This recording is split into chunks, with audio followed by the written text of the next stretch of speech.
Hello students, today we are going to start our fourth chapter from your book Hornbill, and the name of the chapter is Landscape of the Soul, written by Nathalie Troveroy. So let us begin with the introduction first.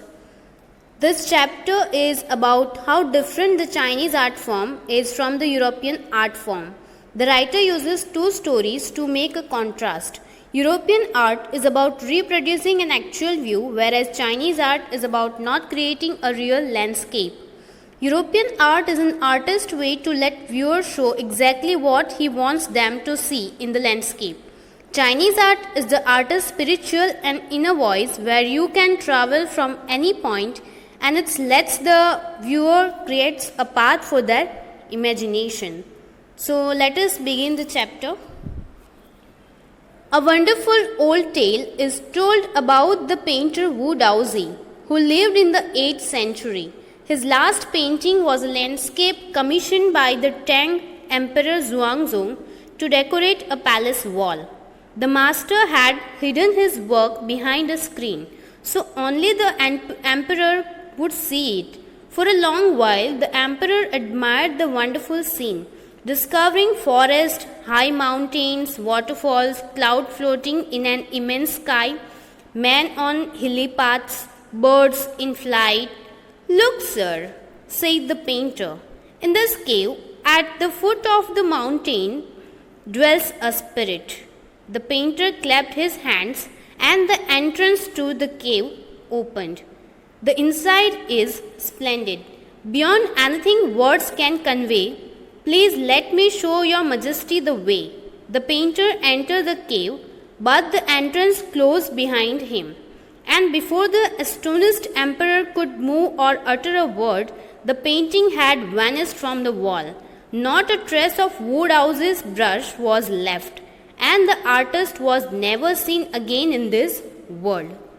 So in this paragraph, dwells means live or stay, splendid means very impressive or superb, astonished means greatly surprised or impressed.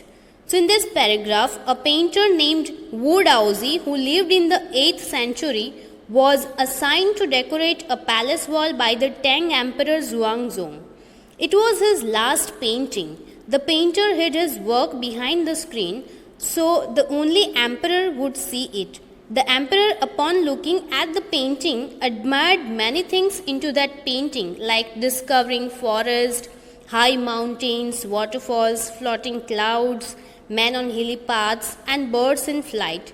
The painter then made him look at the cave in the painting, which was at the foot of the mountain, and compared it with the living spirit. As the painter clapped his hands, the entrance of the cave opened, and he let the emperor know how beautiful the inside of the cave was, and he asked him to show all this to him. The painter entered the cave, and the entrance closed behind him. The emperor couldn't enter the cave, as the emperor was greatly surprised. The painting vanished from the wall of a palace. After that, the painter was never seen again. Now next paragraph. Such stories played an important part in China's classical education. The books of Confucius and Zhuangzi are full of them. They help the master to guide his disciple in the right direction. Beyond the anecdote, they are deeply revealing of the spirit in which art was considered. Contrast this story or another famous one about a painter who wouldn't draw the eye of a dragon he had painted for fear it would fly out of the painting, with an old story from my native Flanders that I find most representative of Western painting. In this paragraph, disciple means a follower or a pupil of a leader. Anecdote, it means a short interesting story of a real person.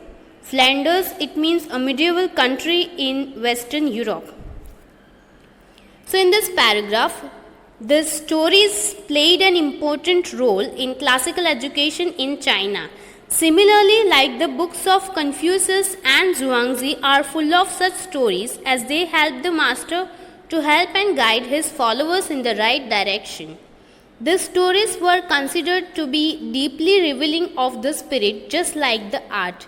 There was another famous story in contrast to the previous one, where the painter wouldn't paint the eye of a dragon. He feared that the dragon would fly out from the painting. It was one of the stories from many others which came from a medieval country in Western Europe. Now, next paragraph. In 15th century Antwerp, a master blacksmith called Quentin Matsys fell in love with a painter's daughter. The father would not accept a son-in-law in such a profession. So Quentin sneaked into the painter's studio and painted a fly on his latest panel with such delicate realism that the master tried to sweat it away before he realized what had happened. Quentin was immediately admitted as an apprentice into his studio. He married his beloved and went on to become one of the most famous painters of his age. These two stories illustrate what each form of art is trying to achieve: a perfect, illusionistic likeness in Europe, the essence of inner life and spirit in Asia. In this paragraph, Antwerp is a city of northern Belgium. Delicate realism, it means the quality of art that make it seem real. Sweat, it means hit or crush something. Apprentice, it means trainee or learner. Illusionistic likeness, it means an illusion created which resembles something.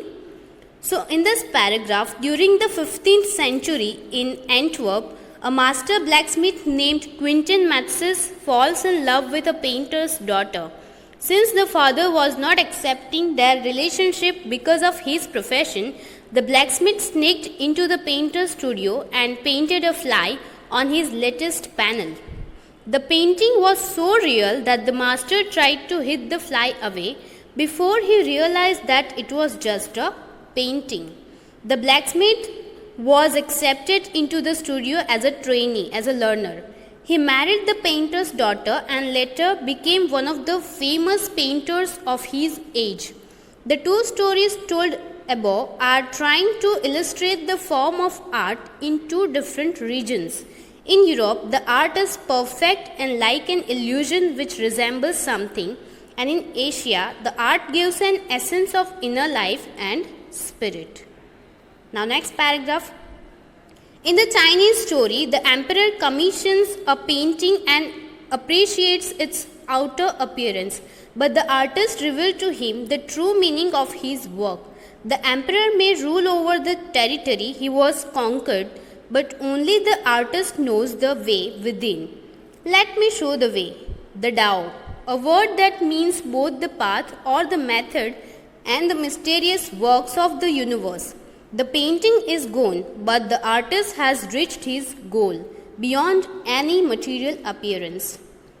So, in this paragraph, as in the Chinese story, the artist revealed the true meaning of his work to the emperor who rules over his territory but didn't know the way within. The emperor only showed the outer appearance of the wall painting. The work was mysterious and Tao, which means something which has both paths in what the artist did. As the painting was gone after the artist reached the caves, the motive was fulfilled that some work is beyond material appearance. Now the next paragraph. A classical Chinese landscape is not meant to reproduce an actual view as would a Western figurative painting, whereas the European painter wants you to borrow his eyes and look at a particular landscape exactly as he shows it. From a specific angle, the Chinese painter does not choose a single viewpoint. His landscape is not a real one, and you can enter it from any point, then travel in it. The artist creates a path for your eyes to travel up and down, then back again, in a leisurely movement. This is even more true in the case of the horizontal scroll, in which the action of slowly opening one section of the painting, then rolling it up to move on to the other, adds a dimension of time which is unknown in any other form of painting. It also requires the active participation of the viewer who decides at what pace he will travel through the painting, a participation which is physical as well as mental. The Chinese painter does not want you to borrow his eyes, he wants you to enter in his mind. The landscape is an inner one, a spiritual and conceptual space. So in this paragraph, figurative painting, it means metaphoric representation of an art. Leisurely, it means unhurried or relaxed. Conceptual space, it means relation with an abstract representation. So in this paragraph, the Chinese landscape painting is not made with a real viewpoint, but it is a representation of the artist's thoughts. The Western painting in Europe is a figurative art form. The European painter paints a landscape to show you a specific scene of the landscape, whereas the Chinese painter doesn't choose a real viewpoint. You can enter the painting from any point and can travel anywhere where your thoughts and imagination take you. The Chinese artist wants you to travel by creating your own path and then come out in a relaxed movement. In China, this mode of seeing a painting is more enjoyable. A horizontal scroll is a form where one section of the painting is opened one by rolling it up to move on the other side. It creates a dimension which is not practiced in any other form of artwork. It requires both mental and physical participation of the viewer. The Chinese painter wants you to enter in his mind and see the painting from his thoughts. The landscape created by Chinese artists is spiritual, inner, and of conceptual or abstract space. Now, next paragraph. This concept is expressed as shanshui, literally mountain water, which used together represent the word landscape. More than two elements of an image, these represent two complementary poles, reflecting the Taoist view of the universe. The mountain is yang, reaching vertically towards heaven, stable, warm, and dry in the sun, while the water is yin, horizontal and resting on the earth, fluid, moist, and cool. The interaction of yin and the receptive feminine aspect of universal energy and its counterpart yang, active and masculine, is of course a fundamental notion of Taoism. What is often overlooked is an essential third element, the middle void, where their interaction takes place. This can be compared with the yogic practice of pranayama, breathe in, retain, breathe out. The suspension of breath is the void where meditation occurs. The middle void is essential. Nothing can happen without it. Hence the importance of the white unpainted space in Chinese landscape. So in this paragraph, Taoism means a Chinese philosophy based on the writing of Lao Tzu. Void, it means empty or vacant. So in this paragraph, the Chinese concept of art is also expressed as shanshui, which also means mountain water. It is used together to represent the word landscape. The two complementary poles of an image reflect the Taoist view. The mountain in the landscape is yang, which means to reach vertically towards heaven, stable, warm, and dry in the sun, whereas the water is the yin, which is receptive and feminine aspect of universal energy. The yang is active and masculine and the opposite of yin. There is a third essential element, which is a middle void, which is the place where they interact. This middle void can be compared to pranayama, which means to breathe in, retain, and breathe out. Here the suspension of the breath is the void in this meditation process. It is an essential part as nothing can happen without it. Hence, the white unpainted space in Chinese landscape is equally important. Now next paragraph. This is also where man finds a fundamental role. In that space between heaven and earth, he becomes the conduit of communication between both poles of the universe. His presence is essential even if it's only suggested, far from being lost or oppressed by the lofty peaks. He is in Francois Chang's wonderful expression, the eye of the landscape. In this paragraph, conduit it means channel or tube, oppressed it means burdened or worried, lofty it means tall or high. In this paragraph, the middle void is where a man finds an important role. Man is the channel or tube of communication in the space between heaven and earth, which are the two poles of the universe. Man's presence is essential. It is not being lost or suppressed due to high peaks, but he is the eye of the landscape. According to the Francois Chang's expression, man is the eye of the landscape. So the author Nathalie Troveroy has taken the first part from The Landscape of the Soul, Ethics and Spirituality in Chinese Painting. Now let us begin the second part of the story, and the title is Getting Inside Outsider Art.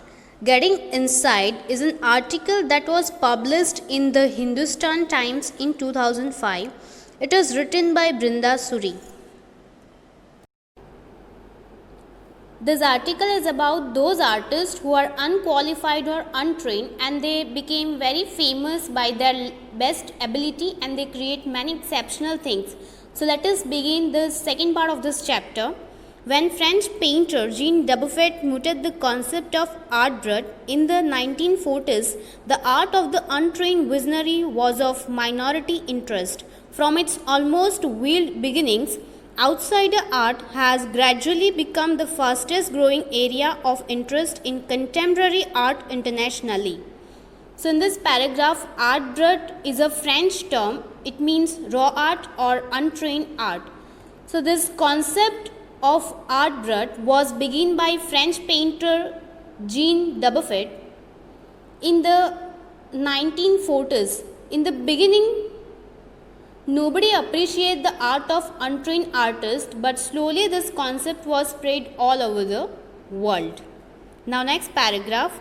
This genre is described as the art of those who have no right to be artists as they have received no formal training, yet show talent and artistic insight. Their works are a stimulating contrast to a lot of mainstream offering. In this paragraph, artistic insight, it means concept in mind. Mainstream offering, it means traditional method of making art. So there was some artist who never received any formal training. Those people have no right to be artists, but they have some talent and they have some concept in their mind. Therefore, their art became very beautiful. Raw art making method is different from mainstream offering method. Now next paragraph. Around the time Dubuffet was propounding his concept, in India an untutored genius was creating paradise. Years ago, the little patch of jungle that he began clearing to make himself a garden sculpted with stone and recycled material is known to the world today as the Rock Garden at Chandigarh. In this paragraph, when in 1940s Dubuffet started his concept of art brut, at that time in India there was also one genius who was a raw artist who doesn't receive any formal training of art, and he was creating a paradise. And what is his name? Now one creation named Rock Garden, which located in Chandigarh many years ago, he found, it means that genius of India, he found the little piece of jungle that he started clearing to make himself a garden. In that garden, he made some sculpture with the use of stone and waste materials. Sculptures which you can see in the image in your textbook. Now next paragraph. Its 80 years old creator, director Nek Chand, is now hailed as India's biggest contributor to outsider art. The 50th issue, Spring 2005, of Raw Vision, a UK-based magazine pioneer in outsider art publications, features Nekchand as his rock garden sculpture Women by Waterfall on its anniversary issue's cover. In this paragraph,